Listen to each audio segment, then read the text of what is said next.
shalom bien-aimé, Nzambe apambola biso. Merci na bandeko nyonso tu oyo bazalaka connecté na chaîne abiso oyo ezali Jonathan de Winner TV.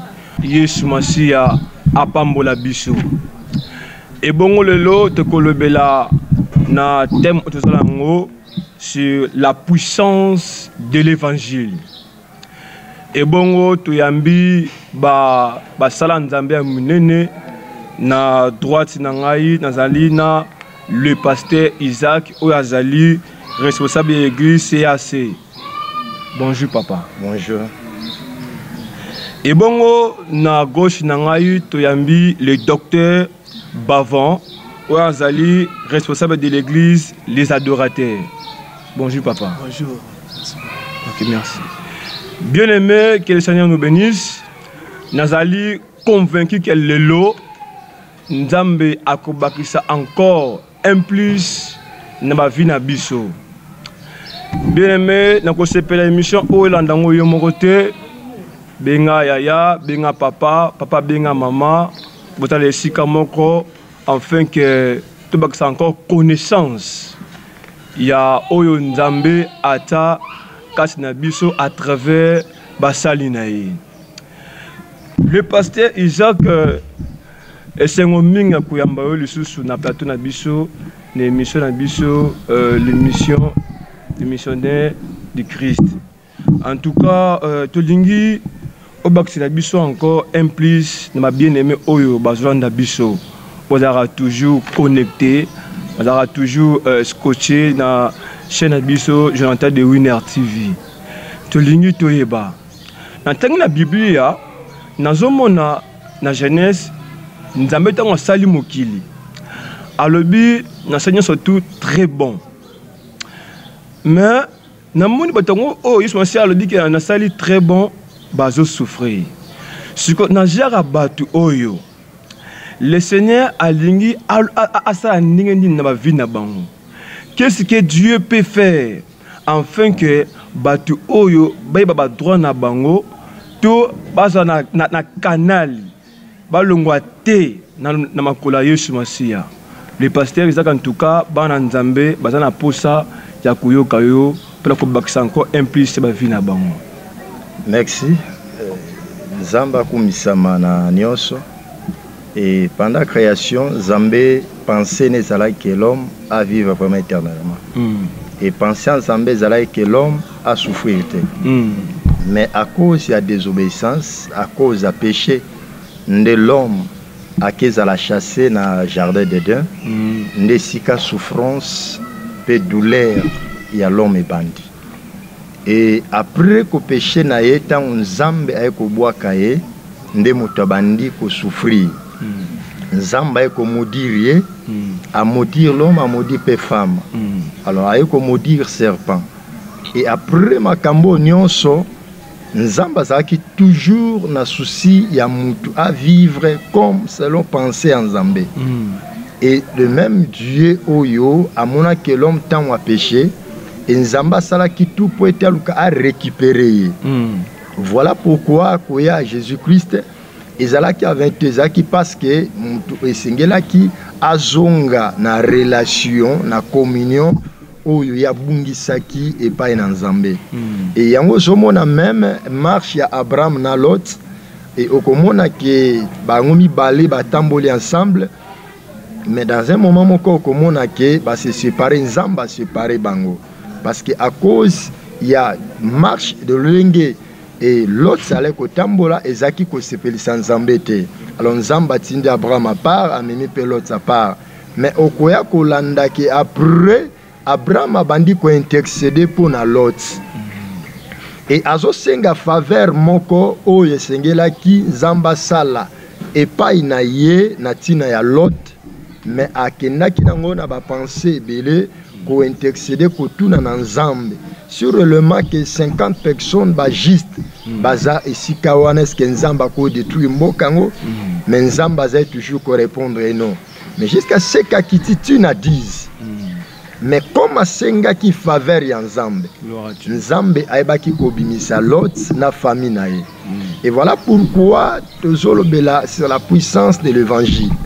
Évangile oyo ezali o ezako libérer peuple Nzambe. Eza évangile oyo tozomona na temps oyo tozali oyo Alexandre tei oyo basala Nzambe bazote alelo. Et puissance évangile et loko ezo libérer peuple o azaki na kati ya péché, na kati ya ténèbres afin qu'azonga na lumière. Et voilà pourquoi Abraham a intercédé à sengi faveur ya Nzambe na tina ya vie ya Lot. Et sengi na mutu à vivre selon pensée en Nzambe, mais pas selon pensée ya l'homme. Parce que l'homme foyer bayango que tozali na volonté permissible pe tozali na volonté parfaite. Comme tazo vivre et que la volonté permissible au yazo sepela nango, mais selon volonté parfaite eza ou eza caché par Nzambe. Et yangono somona tozo kende ko senga toujours faveur ya Nzambe afin que Nzambe azongisa mutu na ba droit na ye, na autorité na ye, na domination ou azalaki nango. Ok, gloire à Dieu. Merci papa le pasteur Isaac. Na nyoso tu o nengo expliquer biso awa. Mais qu'on remarque na batu mususu azani kaka bien na volonté ya Nzambe. Azo sambela, azo gêner. Mais azo pikate vraiment ba faveur wana o Nzamba takati na mutu wana. Siko na mutu o netu mutu loyenge o. Net bande comme mususu bazwanda biso enamba ki ne komoko après micho to sala ki dernièrement benga bi papa. Nyoso to bozolo bananga na osala, na gêner, na pesa bo from, na pesa ba dim. Mais nazo bika ba réalité te o Nzamba loba, nazo bika ba promesse te o Nzamba loba. Siko tu na mutu o, awe ko sa ndenge ni po faveur à Nzambe vraiment yana vie na ye. Mutabaku ko sa ni papa na ngai. Bon, pona moto ko sala d'abord o esengeli na faveur ya Nzambe. Et loko liboso mutu tango azo se plaindre na ba passe. David a lobby, j'étais jeune, j'ai vieilli. Je n'ai jamais vu un juste abandonné. Et à qui plus la lobby, même ma postérité naïe, qui est base à la mendiant du pain. C'est-à-dire que na nyonso ezokoma na via mutu. Mutu foyer ba ezana temps, tous en avant temps, tous en temps, tous à peine après temps. Et mutu sengele aye ba yango ke il y a d'autres choses où il faut vivre. Et ça, selon volonté en Nzambe, monsieur ezali bato nde ya monde bazo faire mieux. Alors, et ça, monsieur eza combat ya famille, et ça, monsieur ezali volonté en Nzambe, faut mutu azela comme Abakou Kalobi, azana poste na yazo zela parce que prophétie tana mweza déjà fixe. Donc, mutu yeba ki ako vivre toujours oyo Nzamba aloba pona ye. Et yango Bible Job azoloba dans Job chapitre 42 verset 1 à 6, Job alobi, je reconnais que tu peux faire tout et rien ne peut s'opposer à tes pensées. Même si Noki, même si Marabout a quitté pour s'imposer na pensée ensemble. En pensée ensemble, c'est la promesse de Jérémie alobi na Jérémie chapitre 11 verset 9 Bible alobi boy. Jérémie azoloba abi Seigneur alobi na ye alobi ke alobi na Jérémie na kati ya ba pensée tango azolo bango alobi na oyo Nzamba pesi loko la promesse. Je reconnais le projet que j'ai formé sur vous. C'est-à-dire projet en Nzambe. C'est-à-dire biso tozo ya mbango comme promesse. Nzamba lobe, je reconnais le projet que j'ai formé sur vous. Le projet de paix et non de malheur. Ah, wana Nzamba ozong sa biso toujours na question yo posa kingai que comment mutu sikwa zo vivre te kolantsama oyo Nzambe aloba po na ye, mais kolantsama peut-être azo tambola bien, aza juste azo tambola na kobanga Nzambe, azo vivre makambo yo esengeli te tant que mona na Nzamba vivre yango.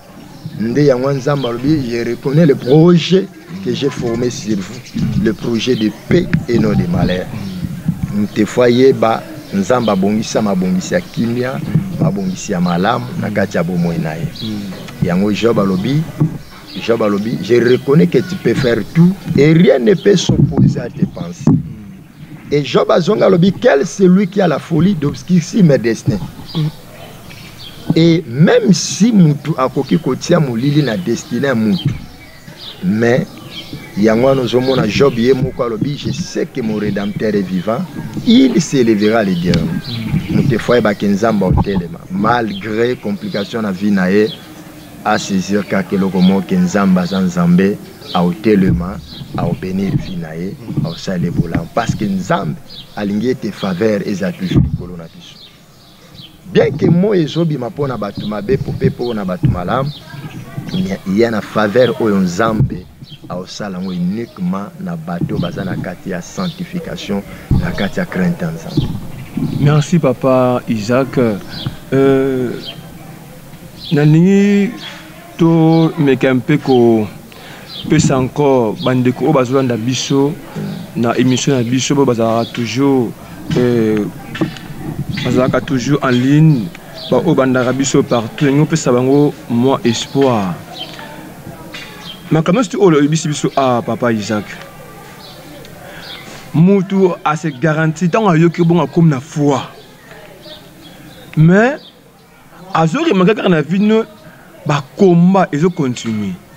Na mouta est-ce que c'est une stratégie monte que qu'on peut ça y est. Atika yesute.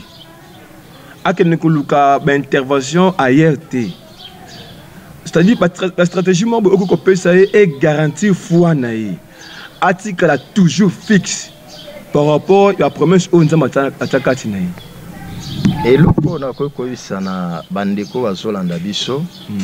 Et d'abord il faut mutoyer bake na kati ne bilaka nzambe zebele. Donc tango Bible zoloba plus de 365 zoloba n'écrit rien. Na lingi na bisa bana na nzambe et nzambe oyo tokangami na ye aza nzambe oyo aza omniprésent omnipotent aza omniscient. Et loko esenge na batu baye ba Bible lobi na Psaume chapitre 50 verset 15, Bible lobi invoque-moi au temps de la détresse. Je te délivrerai et toi tu me glorifieras. Gloire à Dieu. Alors nzambe a besoin que non parce que souffrance eli mutu mutu akanga maboko. Or celui qui prie est capable de tout. Le Seigneur le loko aliboso na mwana na nzambe c'est la prière. Et tant mutazo prier, prière est comme ma sanctification katia mutu. Prière est comme ma crainte en nzambe na katia bomo ya mutu. Première chose c'est la prière. Et deuxième c'est la crainte parce que Bible lobby la crainte de Dieu c'est le commencement de la sagesse. Na nyonso comme la mutu soki mutu sagesse ezate. Eyebaki ekomema mutu na kati na mabunga ekomema mutu na kati ya banganga ekomema na kati ya bakutim esinge na mutu ayebango a prier mutu azala na crainte ensemble parce que crainte soki ye ezomema sagesse na vie ya mutu et eloko nazosenga na peuple nzambe malgré nyonso ezopase na vie na bango ba abandonner Christ te malgré nyonso ezokoma na vie na bango ba abandonner Christ. Voilà pourquoi nous avons toujours qu'à Job. Job, tant on dit quel c'est lui qui a la folie de ce qui s'y met destin. Alors, je parlais des choses ou des mauvais qui me dépensent, mais je ne conçois pas. Alors, mon oreille avait entendu parler de toi, et maintenant mon œil t'a vu. Et Zana Makambo yo zoyoka, que Baninga baza béni, Baninga baza élevé, Baninga Zamba visité Bango. Et Zana Makambo yo zoyoka. Mais Nzambe na temps na ye fixé alingete oyo kalisuté mais au monango ndenge Job alobi mon oreille avait entendu mais maintenant mon œil t'a vu. Bien aimé ça na temps oyo yoko kalisuté que non et moninga bali moninga voyager mais on vivre en paix réellement na kati ya bomoi na yo.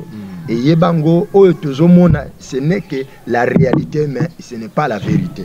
Et vérité ça où est caché par Nzambe. Réalité ça présent ya mutu, mais vérité est futur. Et c'est vrai réalité au bazo mona na vie abana Nzambe, bazo souffrir, bazo zanga, bazo kelela, mais ba païen, bazo progresser, bazo pambwama. Mais ce qui est important futur ndé mutu et katela bisoli kambu. Nabi kenyon so basombi un jour et rozongi rozala biso bana Nzambe. Si nous avons la foi.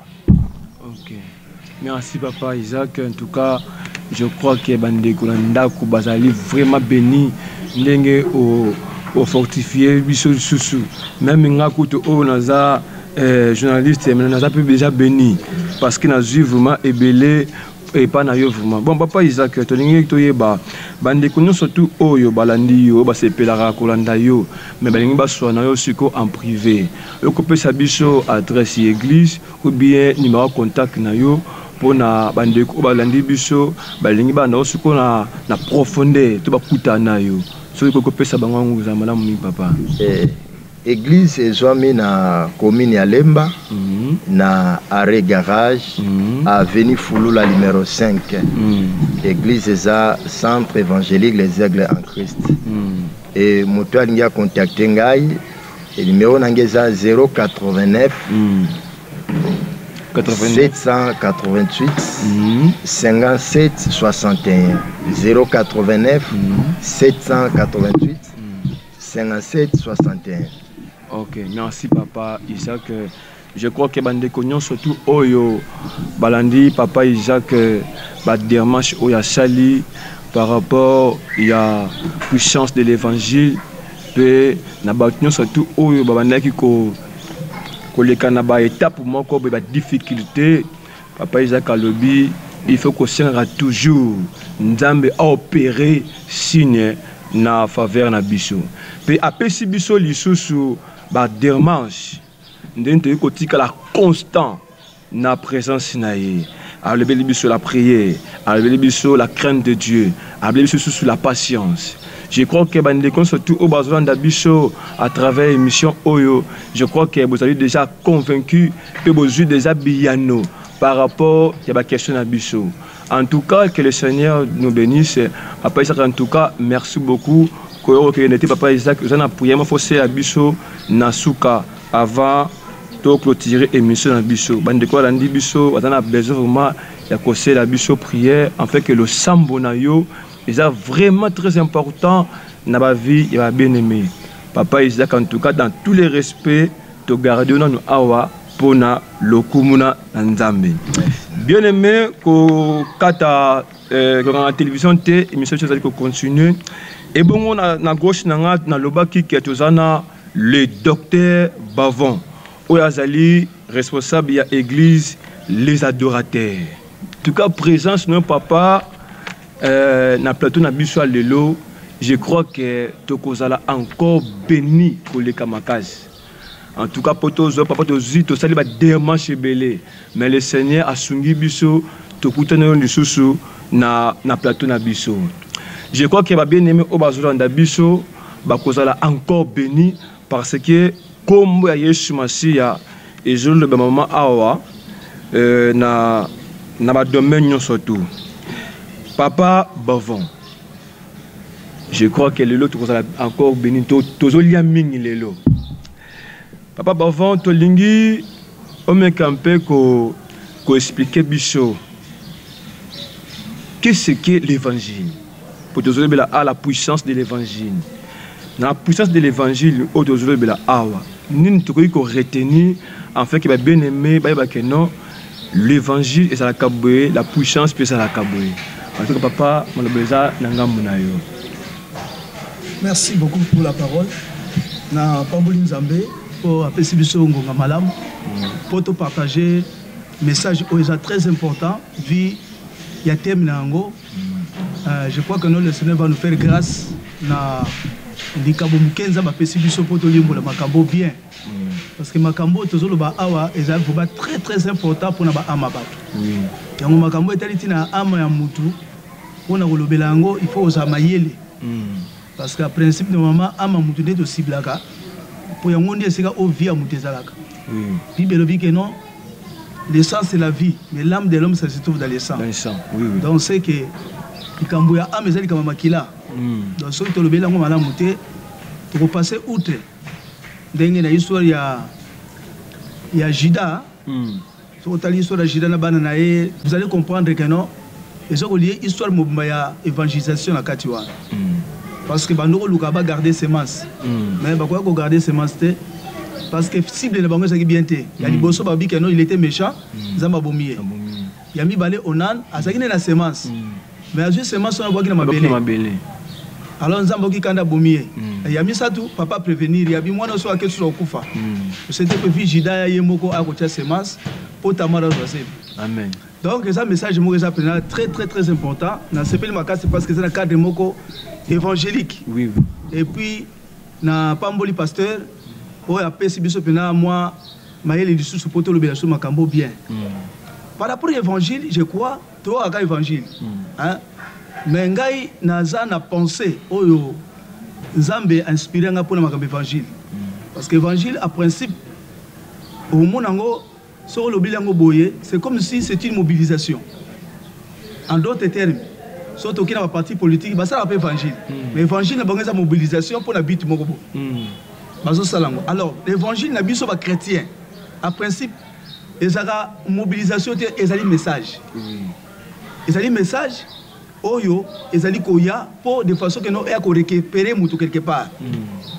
Ce qu'on suit dans mon canal jeunesse, vous allez comprendre que non après la transgression tant muta sumuki, la Bible dit la voie parcourue dans le jardin pour chercher l'homme. Donc cette voie là où les autres tamboula, Bible que la voie parcourue le jardin pour chercher l'homme. Pour moi l'évangile est un message. Et ça dit message oh tozo pesa mutu message wana oh tozo ngisa mutu ne sika moko muta bungisaki. Premièrement évangile yangwana. Et la puissance c'est une force. Et force moko oyo so koti na ba recherche na kata ba Google tout ça vous allez comprendre que nous allons énergie moko boye oyo zo ya ko bimisa mutu ne sika moko boye o muta ko quitter. C'est ça la puissance. Alors tant on va parler na puissance de l'évangile, tu dois comprendre que non, et ça message moko, ou et ça na makoki, ya ko kango la mutu, toi ko longola mutu na désastre moko boy, na danger moko boy. Donc définition pour nanga état que docteur, moi je crois que non, l'évangile, il y a puissance, et ça dit message, ou et ça ko longola mutu na chaos, to na danger moko boy ça liboso na. Donc en d'autres termes, na ça c'est la puissance autokolo bangwana. Parce que surtout le bito de la puissance, il y a beaucoup de puissance. Oh, tout le monde a fait dans l'église, tout le monde a fait muta kwesi mutu, ah passer dans ça nguya, ah kwesi mutu, ah ma mutu na biki encore nguya ça. To benga pe pour sa puissance. Mais la puissance de l'évangile est liée na kolongo la mutu na kati ya nuit éternelle, oh to benga désastre. Ko benga ngo ezali dehors parce que na kati ya Bible to na dedans to s'appelle na dehors. To benga ka batu ba ya bakota. Alors tant tozo ke ngo zo mutu kuna poto ya na ye donc on okuta mutu na ba désastre mo sakanate so bali ba fongole biso mi limotela mutu o mupagano tato ke na to ma message nzamba fongole biso tela mupagano zo ke ngoteya o bang okuta mususu ta mususu bakamata ebenda mune ba chena mutu bakanga ba chaîne mususu omuna bakanga na saba nzete bakanga ba che banzete spirituellement parlant parce que mutande mwana yazo mi yebate yo siko oye po siko bimise place wa. Donc pour le bimisaye, donc ça demande le message est très important et qu'on cible amnaye pour bimiser place wana wazali. OK. Merci beaucoup le docteur Bavon. Nous a rappelé bino à sona le docteur Bavon. Je crois à quoi expliquer biso tay moko oiza awa sous thème oyo to bilangi papa Bavon. Ezali l'explication des songes de Joseph. Papa Bavon. En tout cas, ton pour na thème oyo na bi papa Bavon, il faut expliquer ce thème oyo kat nanga na dane sengo. Parce que oye basiko yo songe o Joseph abandai ko zawa bandoto wana. Ezali nini. Mais le lot dans ça des questions retour non, une question de choses ali papa Bavon. Homme campé qu'on y a dans la biso dans la question Oyo. Quelle était l'intention qu'avait Joseph quand il parlait des songes aux membres de sa famille? Intention is à la kinine. Tant que vous avez sa maman famille, bandoto naï. Mais ngana koloba boy. Avant tout le bien l'intention. Tout le bien intention ana. Wa zaki nango. Je crois que nous avons parlé de Joseph. Ouais. Pour ça, Joseph était aussi l'intention a été. Ok. Parce que Joseph, tu as vu bien que non, Azalaki parmi Bana et Jacob. Parmi Bana et Jacob, Joseph a une carte. Oui. Alors, Bango Nyon Sobazaki 12, Balotis Bango Bandotote, mais il y a bakele otisa ndoto yé kutu azaki mwana liboso te parce que moi ce que mwana liboso est Rubin. Moi je crois que non, so totali très bien. Tout le monde a que non. En principe c'est comme si ezaki lokola na injustice mo ezali na kati. Batiki mwana liboso ba ko lekisa ba makambuté ya famille tout ça mais ba ko lekisa mwana moko boye na kati ya famille ba ko lekisa makambu. Donc pour to simba ezali interprétation ya songe, intention na pardon. D'abord esengeli toyeba Jacob pardon Joseph wana azaki nani. La Bible est sortie dans le livre de Genèse chapitre 49, je crois, au monde akuna natango otata na bango, o aboti bango, abali ko pesa bango ba promesse. Mais na kata ba promesse o pesa bango tanga komi na Joseph. Après ce que promesse mo ezaki motuya. Na promesse wana aloba ke no bande ko no nyonso. Ba ozana sa makolo na yo.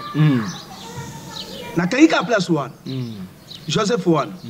Kaka na kata Bible na Genèse chapitre 35, balobi que non, Joseph a une prééminence.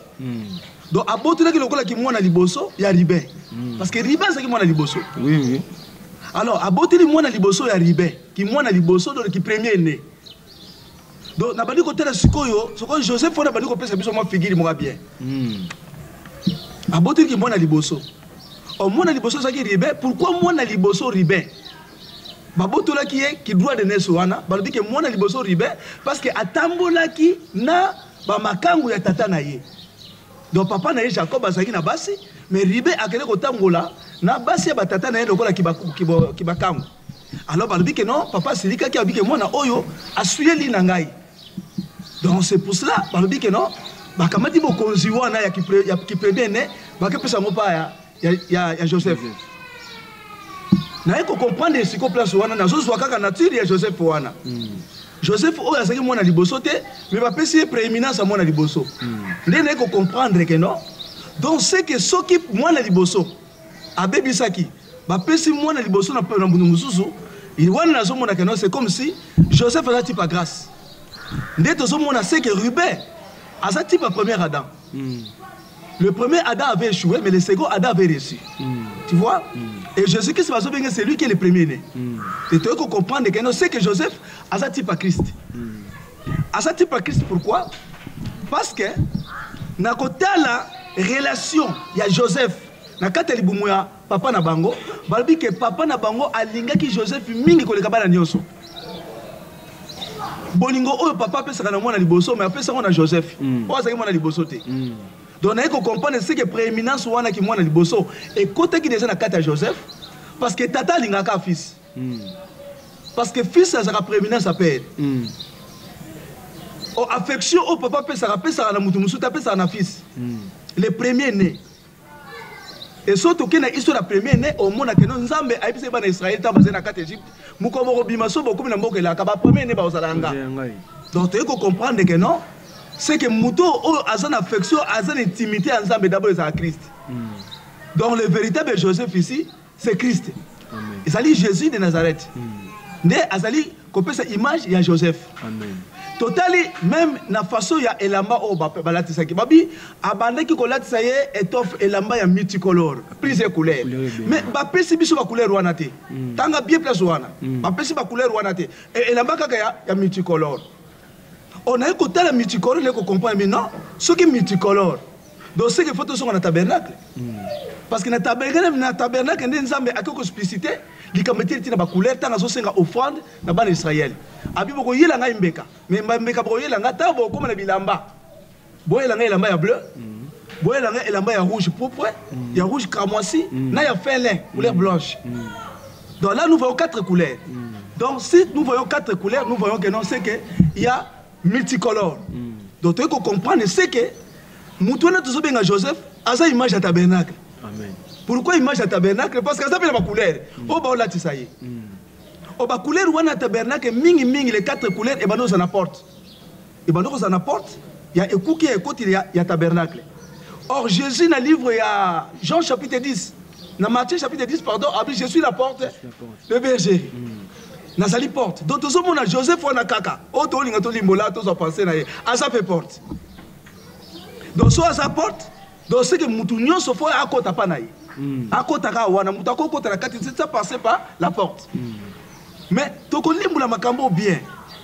Pour tout socialiser, et vous allez comprendre que non, il y a des choses autres que vous parlez parce que les quatre couleurs doivent être le belango, mais ceux qui ont pessamité, mais tout comme ça, que non, Jésus a quatre couleurs, ils ont un type de couleur multicolore, oh Joseph Fasaki Nango, Yango Moni Bande Konaye, et l'autre Liboso Pasaki Bawen les lambas pas solango. C'est la même chose Christ il a quoi? Avant de clouer, Bawen les lambas pas solango. Bawen les lambas, et ça qui déjà langage. Alors, je crois que nos intentions, oh Joseph Fasaki Nango, pona bande konaye pona olimbula ndoto esaye pona oyebisa bango ke non ezande na nzela na ngai nde bokozwa lobiko na nzela mususu te ezande na nzela na ngai nde bokozwa lobiko wana tanto olimbula je crois na songe wana to comprendre yango na nzela na ngai nde bino nyonso bokozwa lobiko. Papa Bavon, quel était le message caché na ba songe oyo Joseph bandai ko limbola wana? Alors tu n'as pas à lobby. Message caché na yé. C'est là qui n'est. Merci mes bien-aimés. Je crois que tu continues le message caché. Surtout le message caché, cela veut dire interpréter les songes. Oui. Il faut interpréter. Mais surtout dans la carte de la Bible, c'est comme si le songe va interpréter déjà. Pourquoi? Parce que tant qu'on a dit songe, il directement par papa. Habitant makamanga na solota na loti boye parce que son za liboso lota ki akene ko explication pas bande konaye mais yami balé akepa ya papa abise voilà tala ndoto na loti na moni moi na sanza na bétoile bazo kumba melangai et tango apesi ndoto wana papa alobi boye alobi ke non elingi ko loba ke non ngai papa na yo ngai na ngai na mama na yo na bande konayo toko kumba melayo toko zana se makolo na yo. Interprétation et point train. Papa a limboli Joseph. Sauf le bito limbola ango, d'autres sait que tu reçois. C'est comme si songe Joseph est interprété. Mais moi je crois songe ils ont interprété, pas qu'on peut interpréter en dessous. Donc ce que awa, je crois, tous ceux qui ont interprété songe il y a Joseph, mais la carte monoko ya tata. Pour tata lobby déjà. Abindo to loti. Moi sans un étoile ezali ngai tata na yo na mama na bande ko na yo tozo kumba mela yo tozo na sama kolona yo esili mais lelo on attend grâce je crois biso tozo ba to limbola ngo lisusu donc ce que to révéler sikoyo to limbola interprétation ya songe sur Joseph té mais to limbola o ezali songe à Joseph on va interpréter déjà pas tata na ye pour tata salobi moi eza tata sans azali mama ba étoile ezali bande konayo il faut gombela quoi gombela yo ndé tu comprendre que non c'est que ils ont des messages cachés oye sengeli ba limbola ngo pour pas passer lumière moko na ba bien les bandes langai l'évangile c'est le message oye zo ko bimisa mutu na kati ya ténèbres le ténèbres dont on parle ici bato bakasa ténèbres za mulili ka mulili ténèbres ezali manque ya connaissance oui c'est ça les ténèbres. C'est pour cela, dans le livre, il y a Genèse chapitre 1, au monde ensemble, et l'autre, il y a une bosso, tant à soi pour abandonner au salamukil. Avec qui utiliser lumière. Lumière, c'est un instrument ensemble pour aïa, pour chasser ténèbres, parce que la lumière chasse la ténèbres. Dieu a dit que la lumière soit et la lumière fit, et Dieu a vu que la lumière était bonne. Il sépara le ténèbre et la lumière. Il appela le ténèbre nuit et la lumière jour. Donc, on doit comprendre ce que non. Donc, c'est que ma cambo, il faut que tu comprendre le langage d'Azambé très bien.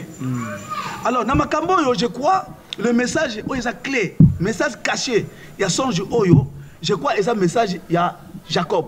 Azo parlé na moi na ya bike papa ezali ngai, maman ezali sansa na maman na yo sansa, bongo sikoyo Rebecca donc. Mande kona onde ba étoile. Or en réalité, quand nous parlons de Jacob, nous voyons Israël. Israël azali subdivisé pardon à 12, les 12 tribus. Les 12 tribus on a basé sur l'église. Ah, tu as limbola directement pour te faire comprendre. Tu as limbola parce que Joseph il est sur limbola qui est. Quand c'est sur le type à Joseph à Galate, c'est un type à Christ. Oui. On les père ici, tu as sur un type ensemble et moko. Mais on a sur position dans quatre Israël. Aïe qu'on voit dans quatre Israël sur la position. On a aussi quand on a sur limbola, à sur une kolobaka que non, il va bien Israël. Na maman na yo. On a signifié la grâce, église comme grâce, Nathan Otosali. Na église, Otosobenga étoile. Parce que église étoile, c'est église céleste. Oui. Donc, toutes les étapes ils ont le droit de s'incliner devant Christ.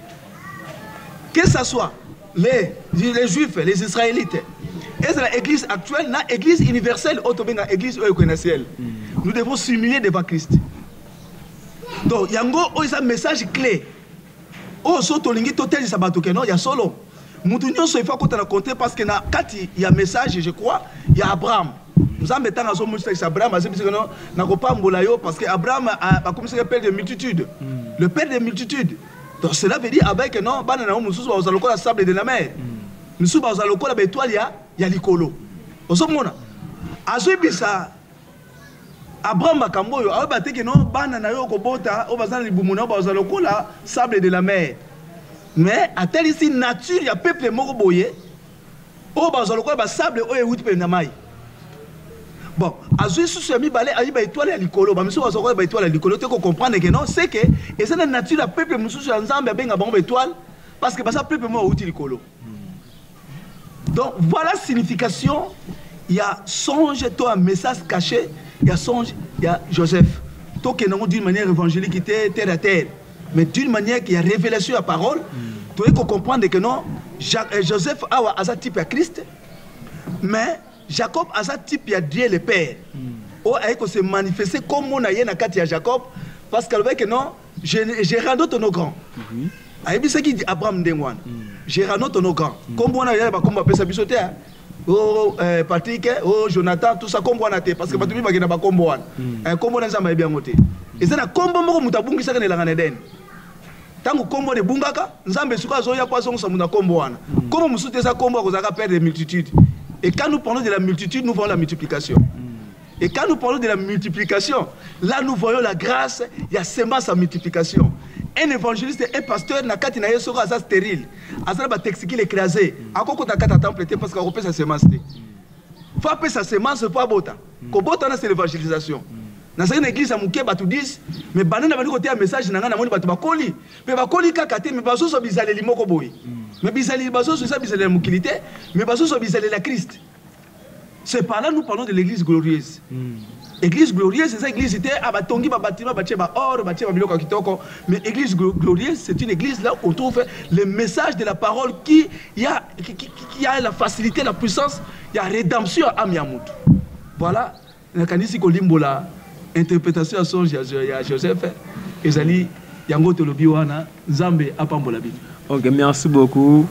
Le docteur Bavon, pour ça que tu as dit, pour ça parce que vous expliquez l'explication, il y a Bandoto et Joseph. En tout cas, Jean Pambolabisho, Papa Bavon. Tu peux sur 2 minutes parce que tout ce qui est 2 minutes. Pendant 2 minutes, Otodingi, Bandeko, Oyo, Bayokiyo, Balinga Kutana, yo, Tobalinga Benga, yo.